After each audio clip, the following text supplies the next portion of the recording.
अहमदाबाद में जो विमान दुर्घटना हुई थी उसने पूरे देश को स्तब्ध कर दिया था। तब आज वडोदरा शहर कांग्रेस समिति की ओर से अहमदाबाद विमान दुर्घटना में जान गंवा देने वाले मृतकों को श्रद्धांजलि अर्पित की गई। गांधीनगर ग्रुप पर वडोदरा शहर कांग्रेस समिति के अग्रणी और कार्यकर हाथ में बड़ा सा पोस्टर लिए हुए इकट्ठा हुए। मोमबत्ती जलाकर कुछ देर का मौन रखकर वडोदरा शहर कांग्रेस समिति की ओर से मृतकों को श्रद्धांजलि अर्पित की गई और घायलों के जल्द ही स्वस्थ होने की कामना भी की गई। इस दौरान वडोदरा शहर कांग्रेस प्रमुख ऋत्विज जोशी, विपक्षी नेता चंद्रकांत श्रीवास्तव और साथ ही कांग्रेस के अन्य अग्रणी और कार्यकर वहां पर मौजूद रहे थे। कांग्रेस पार्टी आज श्रद्धांजलिનો કાર્યક્રમ રાખ્યો છે। આટલી મોટી દુર્ઘટના જેની અંદર 250 કરતા વધારે માણસ જ્યારે દેવલોક પામ્યા હોય એ તમામ લોકોને મારી સચ્ચા હૃદયથી શ્રદ્ધાંજલિ છે। એમના પરિવારને દુઃખ સહન કરવાની શક્તિ આપે એવી ભગવાનથી પ્રાર્થના કરું છું।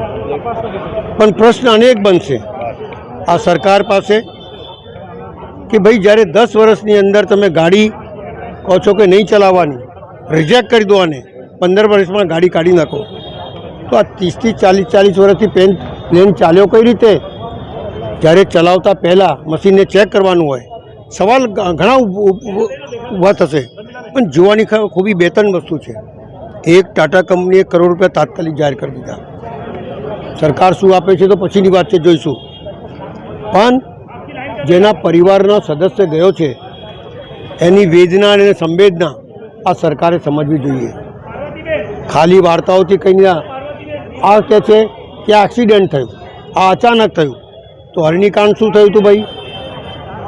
હરણીકાંડમાં બી 12 માણસ મરી ગયેલા, આ પૂર આવ્યું એમાં બી 12 માણસ મરી ગયા। એ તો તમારા લોકોના પાપે મર્યા છે બધી જગ્યા પર।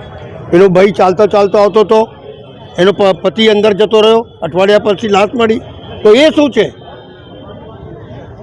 એમના પરિવાર નહીં ગયા ભાઈ? તો એમને શું આપ્યું તમે? સવાલ સરકાર હોય તો બધાની હોય, પર્ટિક્યુલર પ્લેનમાં જતો એનો જીવ છે ને આ મરી ગયા એમનો જીવ નથી? આક્ષેપો ઘણા થશે, પણ આજના દિવસે આક્ષેપો કરતાં સરકાર એક નજરથી જુએ અને બધાના માટે સરખો ન્યાય કરે એવી માંગ સાથે એટલું જ કહું છું કે જે લોકો સ્વર્ગવાસ થયા છે એમને સાચા હૃદયથી શ્રદ્ધાંજલિ આપું છું। અને જે પરિવાર, જેમના પરિવારના સદસ્યોને ખોયા છે એમને દુઃખ સહન કરવાની ભગવાન શક્તિ આપે એ જ પ્રાર્થના। हमसे जुड़े रहने के लिए हमारे YouTube चैनल को सब्सक्राइब करें और नई वीडियो की नोटिफिकेशन के लिए बेल आइकॉन को दबाएं।